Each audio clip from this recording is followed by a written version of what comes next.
Greetings, YouTube. I hope everyone's safe. We're in the middle of a blizzard. I am not looking forward to going out and shoveling in about an hour. I saw a sweatshirt not long ago, and on the back of the sweatshirt it said, "No rules, no masters." And the individual wearing it is a fan of the show Sons of Anarchy, and it's being worn contemporarily as a reference to a biker gang. I realize the phrase actually has a much deeper history going back to labor movements, early feminism in the 19th century, and is still in use, I believe, by anarchists. And it got me thinking. And the more I thought about the phrase "no rules, no master," the more I was overwhelmed by the overwhelming stupidity of the statement, the absurdity of it. Because the premise that we can have no rules and no masters, while philosophically interesting, when it's particularly applied to biker gangs, doesn't really seem to make any sense, because I can't really think of many organizations that have a stronger hierarchical structure and more adhered to rules than a biker gang. Because in a biker gang, if you step outside those rules, if you flaunt that hierarchical structure, you're going to get dumped into a swamp. There aren't going to be trials and court cases and incarceration. There's just going to be dead. So applying that particular phrase to a biker gang seems really weird to me. But if you really look at it even deeper than that, if you break it down to its true meaning, no rules, no masters, it gets even more bizarro world. Humans are into hierarchies. We like them. We evolved in troops, which are about a hierarchy and the rules within that hierarchy. Look how apes in the wild function. The only species of apes that I know that has a no rules, no master lifestyle, even vaguely, would be the orangutans, who essentially live alone. At least the males do. And that's the only way you could have no rules, no masters, is if you live alone, without any contact with other human beings. Because contact with other human beings inherently brings with it masters and rules. If you get any group of people together, of any kind, and you put them to a task, someone is going to rise as the leader. It is just how it works. Now, it could be a temporary leader. If you're a believer in anarchy, you'd think that would naturally arise, the task would be accomplished, and then the hierarchy would then break down and dissolve. I don't necessarily believe that can happen, but that's what some people believe. But people like rules. Relationships are rules. Without rules, without boundaries, and that's what rules are, boundaries, relationships essentially become impossible. And you're going to say, oh, you're looking at this, you're nitpicking, you're being pedantic. You're right, I am being nitpicking and pedantic. Because if you look at something, you need to look how deep it goes. And the concept of no rules, no masters is very glib. It's not very deep. And yet there are people espousing that view. I don't think they're really thinking about it.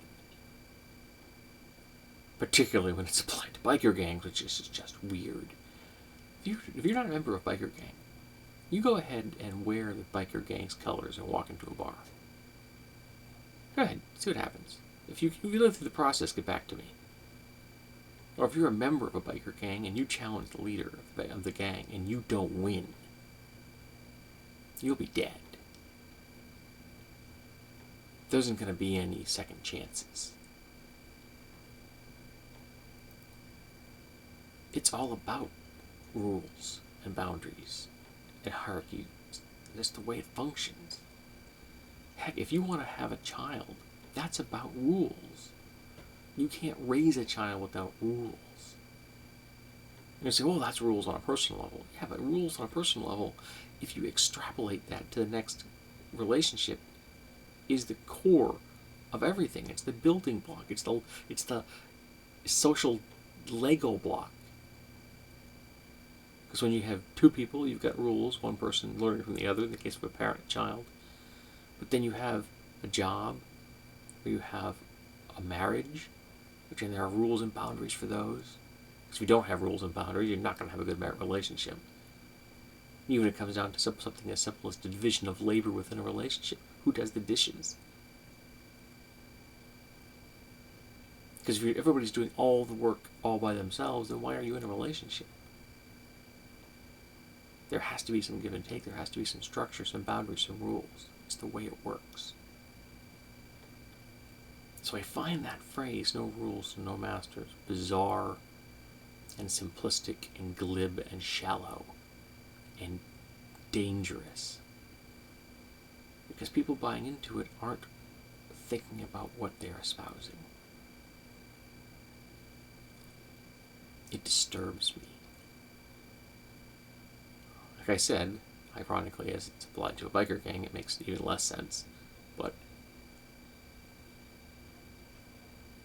I can understand not wanting to have people in charge that you didn't vote for or that you don't support, of being forced into a relationship with someone. I can understand not wanting all those things. But even in the healthiest relationships, the healthiest social structures, there are going to be people in charge and there are going to be people following. Armies that don't have functioning structures lose. The Romans won because they had a nice, solid regiment. They worked as units, they followed orders as units, and they conquered the known world. Man for man, there could have been better warriors out there. But with less structure, they had less success. That's why I am an advocate of states. And that's with a big capital S, not just like New Hampshire.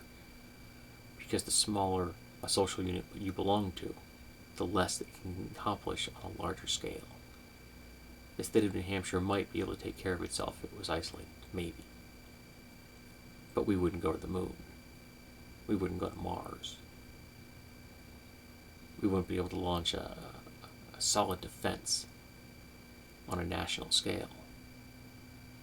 We can do more together. We, the people, are stronger than we, the individual.